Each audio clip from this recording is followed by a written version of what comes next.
Most love stories begin with a choice. This one began with a political contract, signed by a child who still played with toys.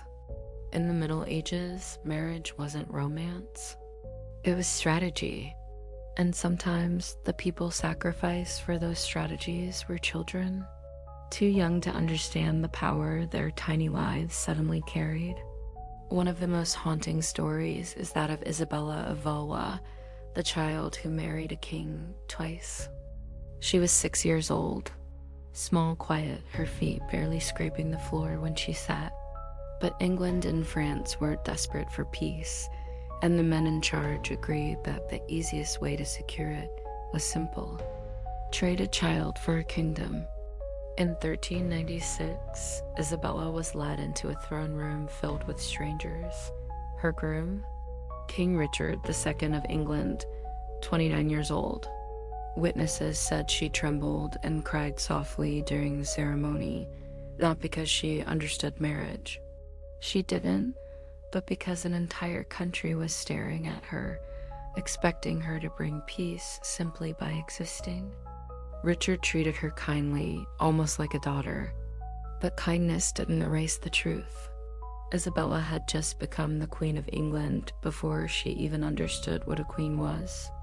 For 4 years, she was used as a political symbol, proof that England and France were bound together. But that fragile peace collapsed when Richard was overthrown. At just 10 years old, Isabella lost her crown, her status, and the only life she had ever known. England demanded she remarry again for political advantage. This time she refused. She begged to return to France. She told her advisors she would not be used as a bargaining chip anymore. Her defiance created diplomatic chaos, but it worked. She finally went home, and then at 14, Isabella was married again. This time to Charles, Duke of Orleans, a boy her own age. For once, she wasn't marrying a grown king. She wasn't signing away peace treaties. She was, for the first time, allowed to be something closer to a real bride. A young girl marrying someone who could at least understand her world. But trauma doesn't vanish just because the crown is lighter. Isabella died at just 19, her entire life. Short, lonely, and shaped by the politics of powerful men.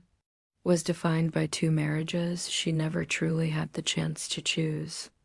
A queen at 6, a bride again at 14. A life over before it ever really began.